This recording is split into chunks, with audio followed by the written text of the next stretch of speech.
mo na resulta ninyo, huwag mo kabaho ana. Kay ang chismis lang sa inyong ministro mo inyong gituhan.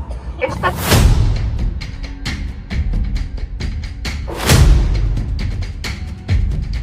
Ikaw. Direta. Ingon nila ang Iglesia ni Cristo. Piki daw. Ano ba yun? Unsay tudlo ni Pablo. Roma 13:1. 13:1, 2:3. Ingon ni Pablo, magpasakop kamo sa namunuan sa kagamhanan. Kinsa may namunuan sa kagamhanan karon? Karong panahon nato ron, Marcos naman. Sa una, digong man to.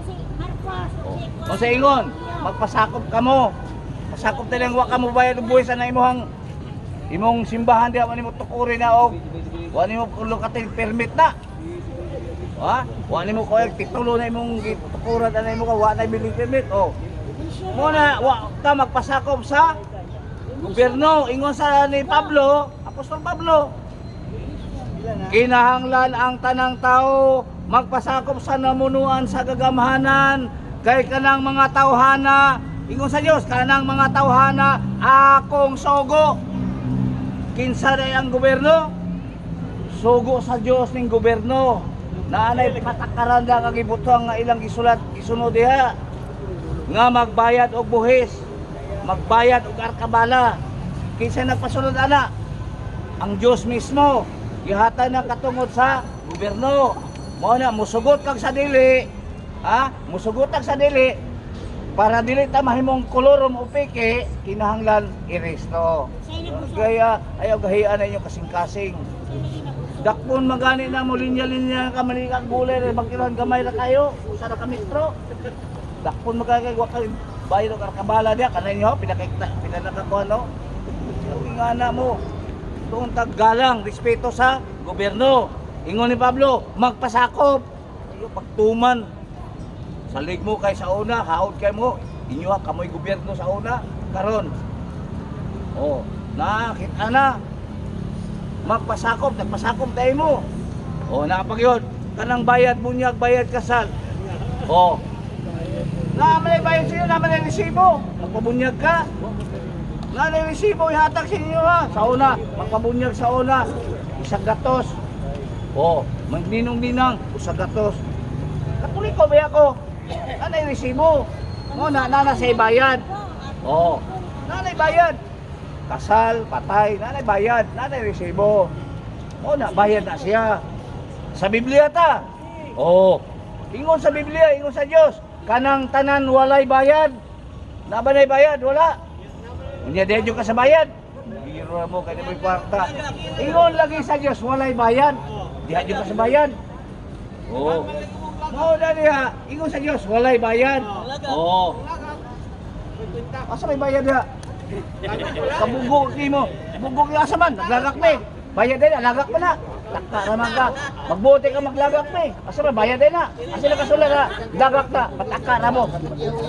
Magbayad ka na kay resibo, asa na resibo. Walay bayad, imo na. Pareho ko na musimba ka, ingon sa Dios. Maghatag ka, kanang imong ikalipay. Kami hatag ni 5 peso, 20, 150. Hatag na mo na. Dili na bayad. Bayad ba rin na? Ayaw, kaya time. Maminaw mo. Mao na mga higala, Iglesia ni Cristo. Mao'y nagsunod sa kasulatan. Kanang Katoliko wala na mo sunod. Wala na mo musunod. Mao na nga andagan karon. Magtuon mo og sunod. Sunod ba palo ba?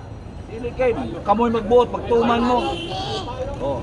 Manong na may Katoliko sa Pilipinas? Siyang galaan na dali, si Magellan. Ngayon kang Kristo daw. Asa gikan Magellan? Gikan ng Felipe. King Philip sa Spain. Asa gikan Felipe? Gikan na kang Saint Ignacio. Asa? Sa Roma. Kano sa? 107. Saint Ignacio invented Catholic. Kano sa gimbento ni Ignacio ang Katoliko? 107.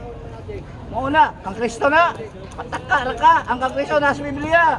Sa ibabaw ni ining bato, tukoron ko ang akong iglesia. Gitudlo ni Pablo sa Roma, pag kumustahay kamo, ug balaan nga halok, nangumusta kaninyo ang tanang iglesia ni Kristo. Mao ni gitudlo ni Pablo.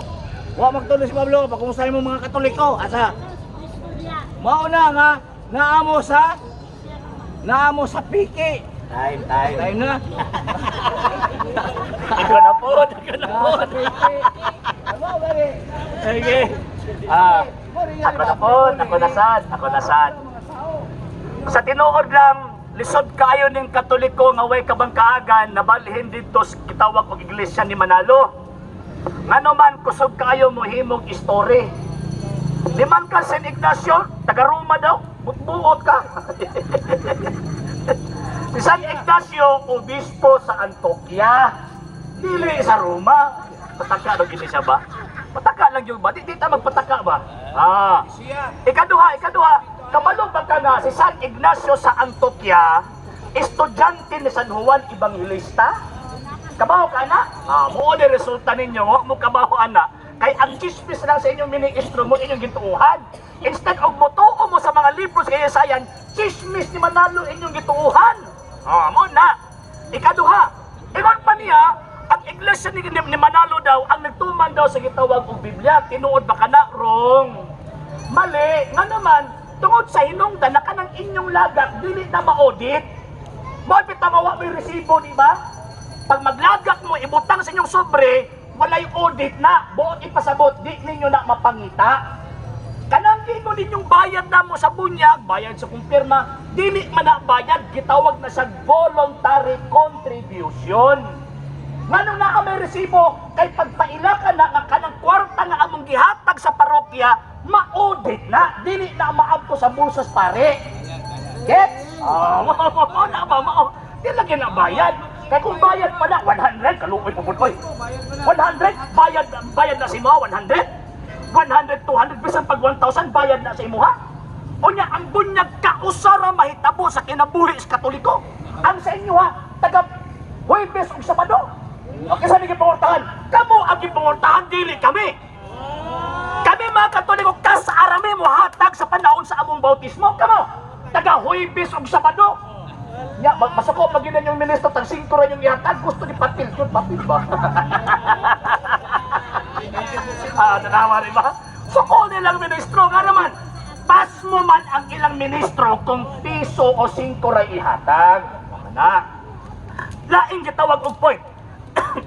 Ingon pa niya, ini daw tawag ining Katoliko, gikan din giimbento daw nini, tawag ining Ignacio. Wrong. Ang termino. Pero ang komunidad na ana. Mura mag Pilipinas ba? Ano sa ama nahitabo na imbento ang terminong Pilipinas? Na imbento sa tiyan ang Espanyol nga tawag anang explorador, miabot sa Pilipinas. Ayaw, ina nga sa diyang gilitok niya ang Pilipinas, diha panimboto ang mga islas Pilipinas. Wrong! Una nadaan ang mga isla before pa nahitabo nga ginanlan kini. Same po sa Iglesia Katolika Apostolika Romana. Ang pinakaunang bilitok about sa term Catholic, si San Ignacio. Pero ang objective ni Kristo nga ipakailap ang pagtuos ng kalibutan na agang Kristo. Na naman, ingon pa ni Kristo, San Mateo Kapitulo 28, versikulo 19, 20, panlakaw ka mo sa tibong kalibutan, paghimo mong akong mga tinunan. Roma Kapitulo 1, 7, 8, kining iglesia ha, milukop sa tibuok kalibutan. Asa ang sugod? From Jerusalem. Ang sa inyo, asang sugod? Sa Pilipinas. Walang palpak ang inyo. Diba? Asa yung ang Romano Katoliko? The New Book of Knowledge, Volume 16, page 287, nag-ingon, the history of the Roman Catholic Church began in an upper room in Jerusalem almost 2,000 years ago. Mao na, Jig. So, mo anong imo sa history? Katong imo, history to imo ha. History to imo ha. Ingon pa niya, ang Katoliko, wa mo tuman, kaya wado ko na magbayad og tax. Mo na mga istorya sa mga taong tawag anang, kung sa kuan pa ba, sunod-sunod lang. Murag pikoy ba? Bisag gabi ina, mainga po good morning. Nga naman, kaya ano masayod? Exempted, dili lang kay ang simbahang Katolika sa tax. Apil po ang inyo. Subay sa gitawag og artikulo sa balaod sa Philippine Constitution, Article 2, Section 6, wala ko masayod. kanang separation of the church and state. Tanang gitawag og mga reliyon exempted sa tax. Pero pag mubarog gani na sa usa ka lugar, obligado ang maong simbahan nga mobayad og tax. Kumusta man ang simbahan Katolika? Siya ang pinakadako og tax diri sa Pilipinas. Mano man kasi siya ang naada kong kapangan, mo provide jud siya og bayad sa gobyerno. Nga naman kay siya man ang nagupot ni anang maong lugar. Mo bitaw, pag magtukod og building ang simbahan Katolika, naa gyud building permit. Nga naman misunod sa balaod. Karon, lain pang tawag anang kwan, lain pang punto. Gigamit nimo ang Roma Kapitulo 13 bersikulo 1 hangtod sa 3. Ingon pa nimo, misunod mi sa balaod, wa ka bantay nga refer na sa individual, refer na sa citizenship. Dili na refer sa corporation or sa organization. Dili. Wala generation lagi, magbasa-basa lang, ngaway sabot-sabot. Sige ragtuman ana, sige ragtuan ng chismis sa ilang ministro. Ang Roma Kapitulo 13, 1 hangtod sa 3, refer na sa citizenship mo. Nakita individual, magpasakot ta sa balaod sa gobyerno.